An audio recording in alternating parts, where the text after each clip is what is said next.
पहुंचे IIT engineer बाबा की viral ने पकड़ी रफ्तार। बाबा बोले, लोग मुझे पागल बोलते थे लेकिन मैं सत्य की तलाश में था। बाबा के पिता बोले, उसने जो फैसला लिया वो उसका अधिकार है। आजकल उत्तर प्रदेश में हो रहे कुंभ ने पूरे विश्व स्तर पर डंका बजा रखा है। इस महाकुंभ में जगह जगह से साधु संत पहुंच रहे हैं और कुछ साधु उनकी सादगी के लिए अपना स्थान बना रहे हैं, तो कुछ साध्वी बनकर अपने फॉलोअर्स बढ़ा रही हैं। लेकिन इसी बीच कुंभ में पहुंचे आईआईटी इंजीनियर बाबा जमकर सुर्खियों में है और मीडिया में काफी वायरल भी हो रहे हैं। बाबा का नाम अभय बताया जा रहा है। बता दें कि जब मीडिया कर्मियों ने बाबा से बातचीत की तो उन्होंने बताया कि जीवन में एक ऐसा समय था जब उनके परिवार वाले और परिचित लोग उन्हें पागल समझने लगे थे। उन्होंने कहा कि अगर मुझे लोग पागल बोलते थे तो मुझे कोई भी फर्क नहीं पड़ता।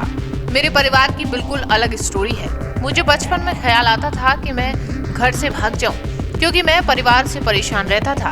उनकी अलग टाइप की सोच थी। कभी समाज ने उन्हें पागल कहा तो परिवार ने भी मान लिया कि अब वो पागल होते जा रहे हैं। ये कहानी है आईआईटी इंजीनियर अभय सिंह की, जो हरियाणा के हिसार के रहने वाले हैं और फिलहाल कुंभ मेले में बाबा बने हुए हैं। बता दें कि अभय सिंह को जीवन के सत्य को जानने का गहरा जुनून था, इसलिए उन्होंने इस रास्ते पर चलने का निर्णय लिया। फिर पीछे मुड़कर नहीं देखा। वे फिलहाल महाकुंभ में हैं, जहां उन्हें काशी में जूना अखाड़े के एक संत लेकर आए हैं। यहाँ अभय सिंह साधु वेश में रहकर कुंभ के अनुभवों को सीख रहे हैं और इस समय वो काफी वायरल भी हो रहे हैं। बता दें कि उनका जीवन एक अद्भुत यात्रा का उदाहरण बन चुका है, जो समाज की सीमाओं को पार करते हुए अपने सत्य की खोज में अग्रसर है। उनकी पुरानी जिंदगी के बारे में जानने की कोशिश की कि कैसे वो आईआईटी छोड़ आस्था के रास्ते पर चल पड़े। बता दें कि बाबा ने बताया कि अपने पहले अटेम्प्ट में ही वो आईआईटी एंट्रेंस क्लियर कर चुके थे। वो कहते हैं कि मैं तो बस सीखने आया हूँ, मैं किसी मत से नहीं जुड़ा हूँ, कहीं दीक्षित भी नहीं हूँ, कोई साधु या महंत भी नहीं हूँ। मुझे तो मोक्ष के लिए आने वाली हर बाधा को दूर करना है। जटाएं तो बहुत सुंदर होती हैं। मेरे स्पिरिचुअल जर्नी नीचे नहीं ऊपर गई है।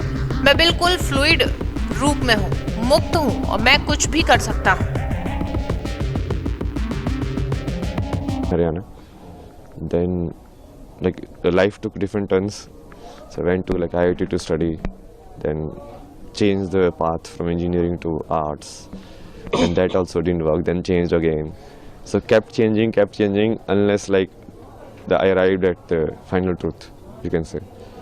Then after that I started exploring. Okay, so what is it like? It makes it. What is it the other people have discovered about it? Then I started like when you see Sanskrit, like how Sanskrit was written and composed. What makes Sanskrit so special? So if you see, the Maheshwaraya Sutra, like this, Panini says, like he was in meditation. Then he got this sutra.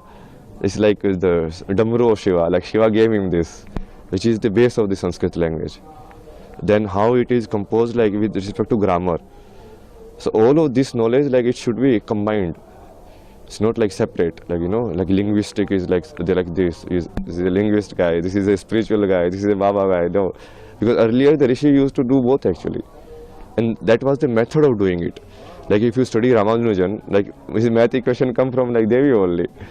The same with me only. Like I only do Bhakti of Shiva. All of my knowledge, like whatever I study like very less, only some वहीं अभय ने बताया कि IIT Mumbai में जाने के बाद उन्हें अपनी लाइफ को लेकर चिंता हुई और उन्होंने सोचा कि अब वो क्या करेंगे। अभय ने कहा कि प्रश्न से ही कोई यात्रा शुरू होती है। मेरे मन में भी कई प्रश्न थे। आईआईटी में जाने के बाद मेरे मन में भी प्रश्न आया कि अब लाइफ में क्या कर रहा हूँ। मैं कुछ ऐसा ढूंढना चाहता था कि आजीवन उसे कर सकूं। आईआईटी के बाद तो क्या करता, कोई कंपनी ज्वाइन करता, कितने प्लेन बनाता। मैं भी डिप्रेशन में आया था और फिर मुझे नींद नहीं आती थी। इसके बाद मैंने साइकोलॉजी पढ़ी। इसके बाद मैं इस्कॉन की तरफ मुड़ा और कृष्ण के बारे में पढ़ा। अभय का कहना है कि मुझे घर से दूर जाना था, इसलिए मैंने आईआईटी मुंबई का चुनाव किया और मुझे लगा तो एरोस्पेस करने लगा। अभय ने बताया कि एक समय में वो फोटोग्राफी भी किया करते थे। वहीं अभय ने आगे कहा कि मैं अटकना नहीं चाहता, मैं रुकना भी नहीं चाहता। जब आदमी कहीं भी नहीं अटकता तब वह मुक्त हो जाता है। अभय ने बताया कि वो काशी में आकर बाबा सोमेश्वर पुरी से मिले थे और उन्होंने अभय को काफी लोगों से भी मिलवाया था। वहीं अभय के गुरु संत बाबा सोमेश्वर पुरी खुद इंडियन एयरफोर्स में एरियल फोटोग्राफी कर चुके हैं। दोनों की मुलाकात की कहानी ही बड़ी दिलचस्प है। और इंडियन एयरफोर्स में एरियल फोटोग्राफी करने वाले बाबा सोमेश्वर पुरी और IIT एरोस्पेस करने वाले अभय सिंह अब दोनों ही अध्यात्म के रास्ते पर हैं। बता दें कि सोमेश्वर पुरी ने बताया कि अभय सिंह बहुत ब्रिलियंट छात्र था। उन्होंने कहा कि पहले ही अटेम्प्ट में इसने IIT क्रैक किया। यही नहीं, 500K के आसपास रैंक भी आई थी। लेकिन जीवन का मकसद अलग था, इसे सभी समझ नहीं पाए। इसे कुछ पाना नहीं बल्कि खुद को मुक्त करना है। इसे लेकर अभय ने कहा कि मैं नोबडी रहना चाहता हूँ, समबडी नहीं। मेरी असली परीक्षा है कि मैं बैरागी रह सकूं या नहीं। ये मेरी परीक्षा है। अगर फेल हुआ तो कोई नहीं, और पास हो गया तो मुक्त हो जाऊंगा। तो ये है IITian अभय सिंह की हकीकत। लेकिन इस पर उनके पिता का भी बयान सामने आया है। उनका कहना है कि वो अपने आप में जो डिसीजन ले चुके हैं उस पर परिवार रोक नहीं सकता, और वो अब आध्यात्म की दुनिया में जा चुके हैं। अब उसे वापस करना मुमकिन ही नहीं बल्कि नामुमकिन है।